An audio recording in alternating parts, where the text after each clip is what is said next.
Magandang gabi po sa inyo lahat, mga minamahal kong tagapakinig. Lahat ng mga kapatiran, mga nagmamahal sa ating Diyos at sa Panginoong Jesucristo. Sumayin niyo nawa ang pagpapala ng Diyos na nasa langit. Ang pag-uusapan po natin ngayon tungkol sa pangalawang halimaw. Episode 10 na po tayo.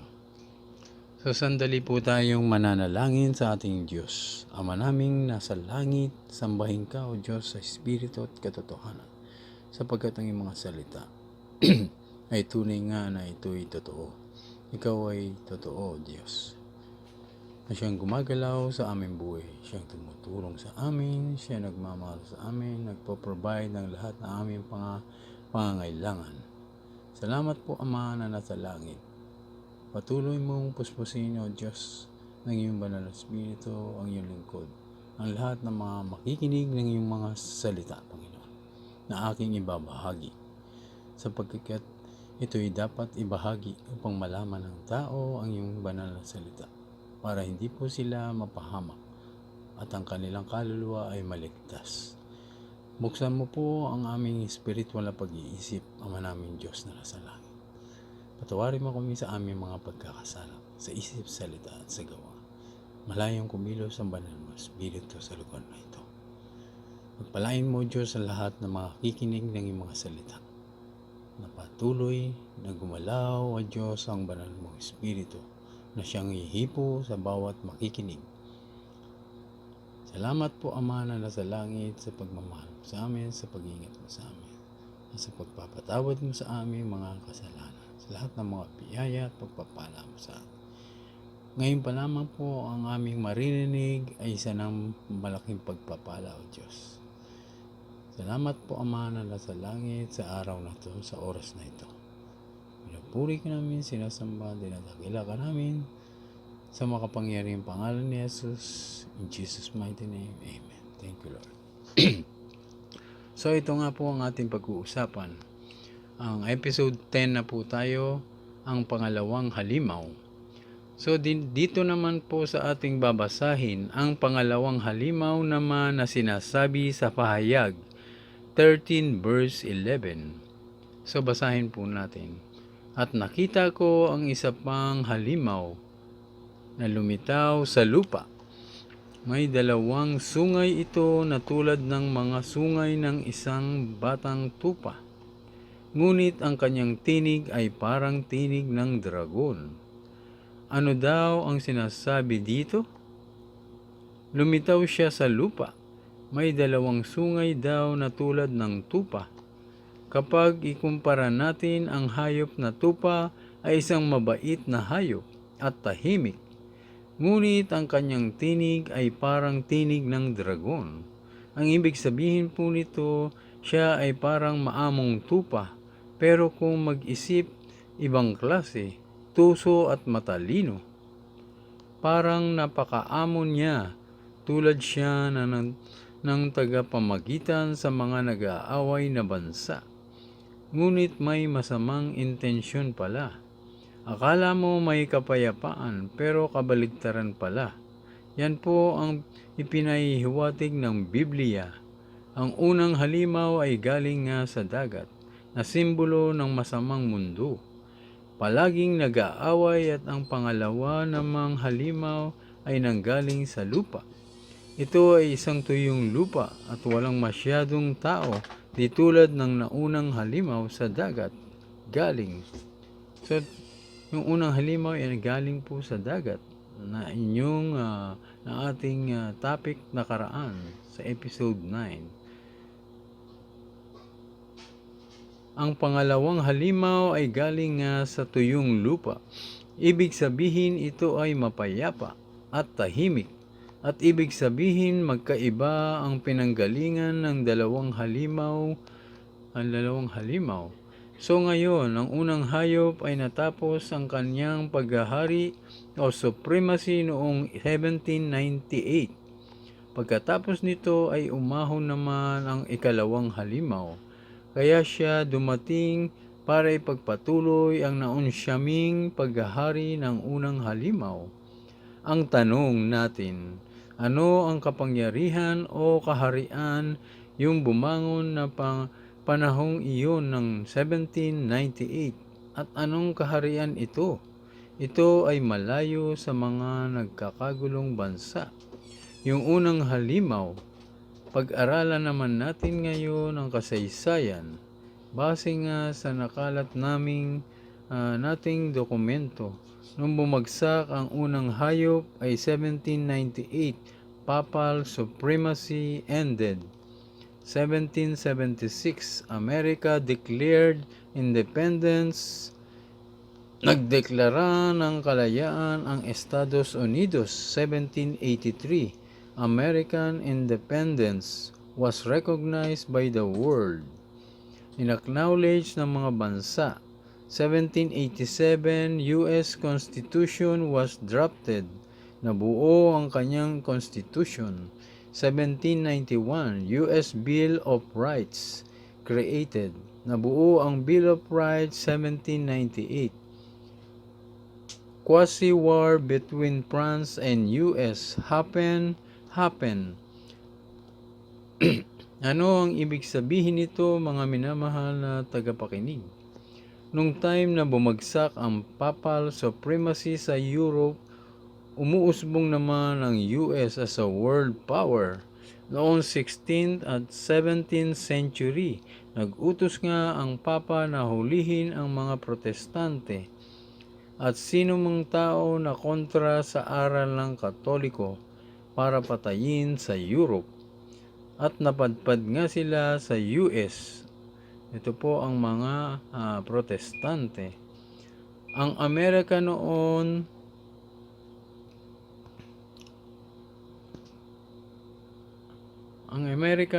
ay tahimik. Mga Indian ang nakatira doon. Ngayon sa pinaglipatan ng mga Protestante, nagpalitaw ang dyablo ng isa pang halimaw na magpapatuloy sa trabaho ng unang halimaw. Yung palasyo ng Vatican ay mayroong Odimis at yung palasyo ng White House meron din. Ano ba ang ibig sabihin ng Odimis? Iyan po ang Diyosan ng mga pagano sa Egypt noong unang panahon. Ano ngayon ang ibig sabihin niyan? Alam nyo na, di ba? Dati kinamumuhian ng mga Protestante ang Katoliko. Ngayon hindi na. Nakipagkasundo pa si Presidente Bill Clinton sa Papa at nagtagumpay talaga ang relihiyong Katoliko na mababasa natin sa Wikipedia, benevolent assimilation. So ang pangalawang halimaw ay parang maamo pero may masama palang itinatago sa kanyang puso. Ang bansang Amerika at ang puso niya ay puso ng Diablo. Sinungaling na mababasa natin sa Lucas 6 verse 45 at sa John 8 verse 44. Nagpapakilala siyang maamong tupa pero masama pala siya at sinungaling at para siyang lumalabas na bida. At ang dalawang sungay ay tinatawag na Republicanism at Protestantism. Protestantism dahil kalayaan sa relihiyon at Republicanism ay sistemang nakabase sa Constitution. Kahit sino maaakit sa kanila na umanib dahil maganda nga ang kanilang hangarin. Pero alam nyo na, ang sabi ng iba, Russia yan o China. Mayroon nagsasabi United Nation yan. Mayroon namang nagsasabi na yan ay isang tao na bulaang propeta kung saan ay mali. Bakit? Yun bang United Nation bumangon ba bilang superpower? After bumagsak ng unang hayop? Ang pangalawa nga ang nagpatuloy. Lumapat lahat sa United States na siya talaga yung mga identifying, na siya talaga ang pangalawang halimaw. At sa susunod, paano niya mahihikayat na sumamba ang buong mundo? Kayang-kaya niyang gawin yan. Siyempre superpower siya. At hindi lang superpower, nasa kanya ang pabor ng mga bansa. Kaya silang dalawa talaga ang magkatugma sa sinasabi ng Biblia na una at pangalawang halimaw na mangangalaga o maghahari sa buong mundo na nakapropesiya na sa pahayag. Kung ating iisipin mabuti ang mga nangyayari sa ating mundo, ang mga bansa tulad ng Iraq, Libya, Palestine, mga nasirang bansa ito, masdan nyo ang nangyari sa kanila. Di ba wasak ang kanilang bansa? Kaya nga akala ng mga bansa ang US ay talagang maganda ang hangarin, kapayapaan, kuno.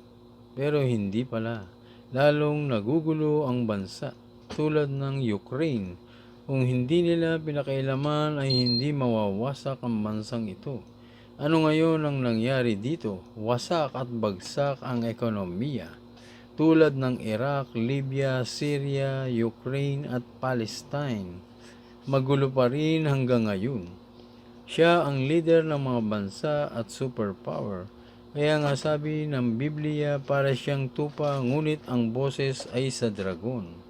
At siya nga po ang pangalawang halimaw na lumitaw sa lupa. At ang pinakahuling halimaw na lilitaw ay walang iba kundi si Satanas na mababasa natin sa Pahayag 17 verse 8. Ang halimaw na nakita mo ay buhay noong una, ngunit patay na ngayon.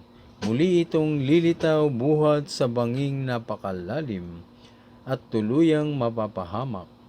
Ngayon, ang tanong, sino ba ang lilitaw at pakakawala ng anghel after 1,000 years mula sa banging napakalalim?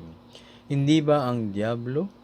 At sandali lamang siyang maghahari dito sa lupa at isasama niya ang mga hari upang makipagdigma sa kordero.